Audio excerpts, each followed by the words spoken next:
kembali lagi di Forum Timnas dan seperti yang kalian mungkin sudah tahu bahwa gua akan membahas tentang semifinal SEA Games 2023 antara Indonesia berhadapan dengan Vietnam U22 yang dimenangkan oleh Indonesia dengan skor dramatis 3-2 yang menghadapi Vietnam, dan dengan hasil ini Indonesia akan berkesempatan untuk meraih emas dari SEA Games, yaitu melawan antara Thailand maupun Myanmar. Kemungkinan besar ini gue buatnya sebelum pertandingan Thailand maupun Myanmar, ya kemungkinan besar gue bilang lawan Thailand.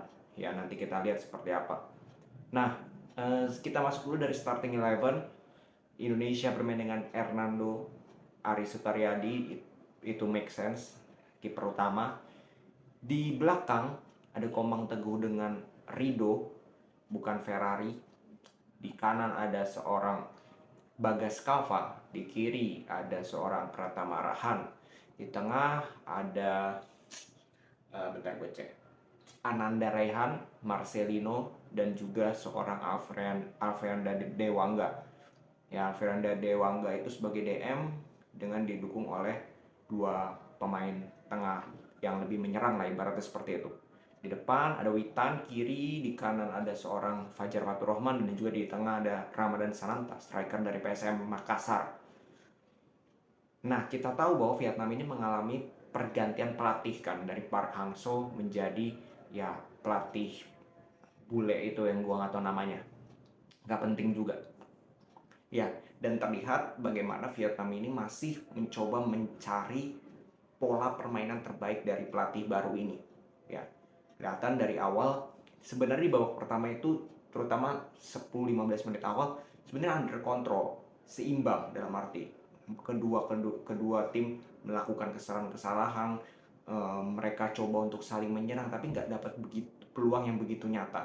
Ya, mungkin Indonesia setengah peluang, ya setengah peluang, dan akhirnya dapatlah gol dari Komang, itu pun lewat sebuah lemparan ke dalam yang sangat menjadi ciri khas dari Pratama Arhan. 1-0 membuka dengan baik. Kan kita lihat bagaimana supporter Vietnam ini banyak banget di stadion, yang tidak mudah bermain di pressure stadion di mana hampir lebih banyak supporter Vietnam daripada supporter dari Indonesia. Tapi kita bisa curi gol 1-0 dulu. Nah, habis itu perlahan-lahan, ya menit 30 ke atas, Vietnam mulai mengurung Indonesia. Dan terlihat ada perbedaan yang cukup signifikan Vietnam dulu dengan Vietnam sekarang. Vietnam dulu bermain agresif sejak awal, bermain keras, sering provoke, pressing, terus akan melakukan pressing dan serangan cepat. Dan yang kelihatan sekarang adalah, pertama, yang gue setuju dengan analisa dari komentator RCTI juga, bahwa dia bilang perbedaan yang mencolok adalah pemain Vietnam ini agak lebih tenang, ya, tidak terlalu provoke, tidak terlalu memancing emosi. Ya, walaupun di akhir-akhir babak pertama mulai itu keluar sifat aslinya Vietnam, tapi kan sebelum itu kita hampir tidak melihat Vietnam ini bermain dengan provokasi. Mereka justru bermain dengan sabar. Ya, mereka mendelay bola di belakang itu sering banget dan langsung melakukan direct passing. Ya, direct passing, long ball, tapi bukan long ball ke tengah, bukan mengincar striker, tapi mengincar pemain yang bergerak di area wing. Itu berkali-kali mereka lakukan dan berapa kali juga nyampe. Artinya akurasi passing dari pemain Vietnam ini cukup baik. Akurasi long ball dari Vietnam ini cukup baik, sehingga mampu beberapa kali merepotkan Indonesia, terutama dari sisi dua fullback. Itu berkali-kali bisa diekspos, cuman finishingnya yang masih dipertanyakan. Nah, justru mereka dapat gol itu juga sama ke Indonesia dari situasi habis corner, habis itu crossing lah, di situ backheader begitu ya, setengah jatuh dari langit ya, karena dia nggak lihat itu bola, dia tinggal pasang palanya gitu. Untung-untungan Hernando di situ agak sedikit bimbang, dia agak maju dikit, harusnya nggak usah maju kalau lu nggak yakin, dan disitulah gol 1-1 untuk Vietnam. Sebenarnya 1-1 nggak ada masalah, lu masih imbang, lu belum kalah, harus bermain lebih tenang lagi. Tapi mereka di babak pertama terutama mulai kehilangan tempo di akhir-akhir.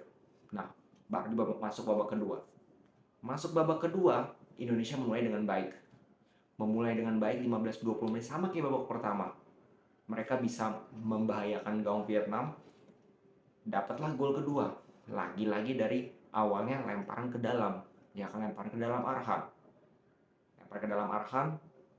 rebound Marcelino dengan shot, ada deflect juga, jadi cukup beruntung juga dari Indonesia.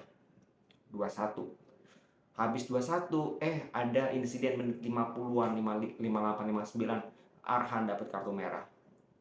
Ya, Arhan punya kontribusi betul di 2 gol. Ya, 2 gol itu berkat Arhan, tapi secara overall Arhan juga tidak bermain dengan baik juga kalau menurut gua. Beberapa kali dia justru dengan kakinya mengambil keputusan yang salah. Contoh di babak pertama ada counter di mana dia 3 lawan 1, dia malah milih shot dan shotnya nggak tahu kemana, off target, padahal ada 2 pemain di daerah kotak penalti. Itu keputusan Arhan yang juga sering kali salah. Ya, dia punya spesial, dia punya nilai lebih lewat lemparannya, betul, tapi kan lu sepak bola nggak main pakai tangan, lebih dominan main pakai kaki. Maka dari itu dia sering membuat pelanggaran yang nggak perlu juga. Kartu kuning pertamanya juga nggak perlu sama sekali, benar-benar nggak perlu sama sekali, tapi dia lakukan itu. Di kartu kuning kedua akhirnya dia kena kartu merah.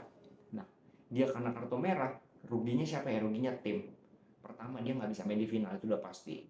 Yang kedua, masih ada sisa 30 menit lebih, timnas harus bermain dengan 10 pemain.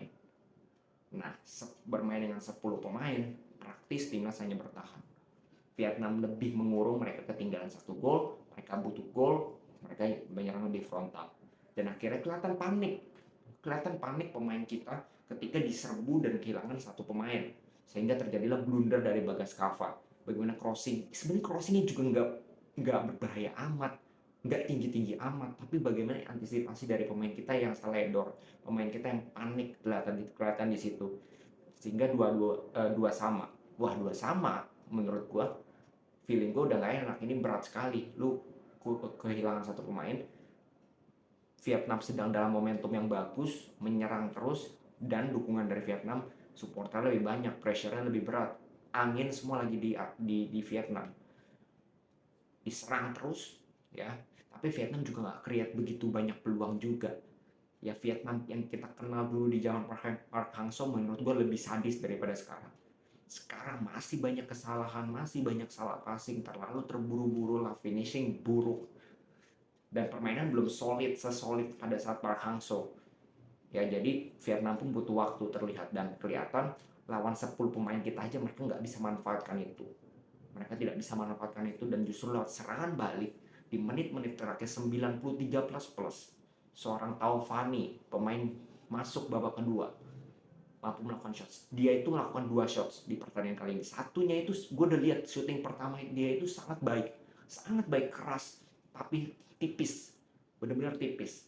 Nah, gue lihat ini memang shootingnya bagus, dan ternyata terbukti di menit-menit terakhir dia shooting dari jarak jauh. Kayak Eder, kalau Eder Portugal lu lihat gol itu kurang lebih sama, benar-benar ke pojok, gayanya sama, akurasinya sama, tempatnya sama, bam, 3-2 kill the game. Itu sampai pemain Vietnamnya pada tiduran, kelihatan apa ya, kecewa. Pemain kita tiduran juga, kelihatan tidak percaya atau happy, nggak tahu gimana lah, campur aduk.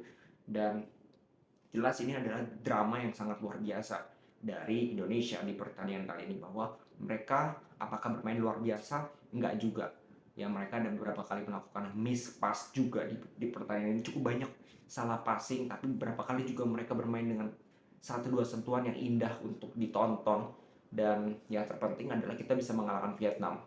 Ya, seperti gue bilang, bahwa kalau di kelompok umur U23, U19, U16, U20, gue berani bilang timnas kita dengan Vietnam, Thailand itu sejajar, tidak ada yang lebih kuat, tidak ada yang lebih lemah.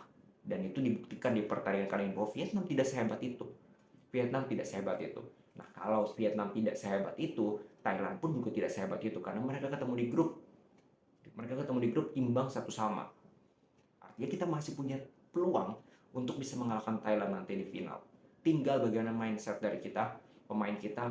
Soal arahan absen apakah berpengaruh? Ya mungkin sedikit berpengaruh, tapi kan bisa di cover. Misalkan Dewa enggak main di back kiri, bisa aja di tengah, ya lu cari pemain lain lah, Beckham kayak siapa, kan itu bisa saja dilakukan. Jadi menurut gue tidak akan terlalu berpengaruh lah kehilangan satu pemain. Masih ada pemain-pemain lainnya, dan peran Marcelino ini akan sangat penting di final. Marcelino, Witan ini pemain yang diharapkan bisa memberikan apa ya, pengalaman. Dia kan sudah main di senior, dibawa ke usia muda supaya apa? Supaya nggak tegang lawan Thailand. Ya kan, gue bahayanya itu lawan Thailand itu bukan karena kalah kualitas. Kualitas kita nggak kalah dari Thailand, tapi bagaimana mental. Ya, mental kita itu kalau ketemu Thailand itu biasanya udah drop duluan, nggak tahu kenapa. Semoga di final nanti kita bisa bermain dengan baik dan bisa menghasilkan emas untuk Indonesia. Itu yang sangat penting untuk Indonesia. Jadi Indra Syafri selamat. Coach Indra Syafri sudah bisa membawa Indonesia bisa melaju ke final SEA Games, bahkan dengan kemenangan sapu bersih semua laga, tidak ada imbang, tidak ada kalah dari fase grup. Luar biasa, pencapaian sejauh ini luar biasa. Alangkah lebih luar biasanya lagi ditutup dengan juara, ditutup dengan kemenangan beruntun 6 sapu bersih. Itu akan jauh lebih luar biasa lagi.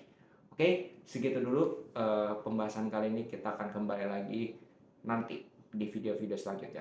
Salam sepak bola.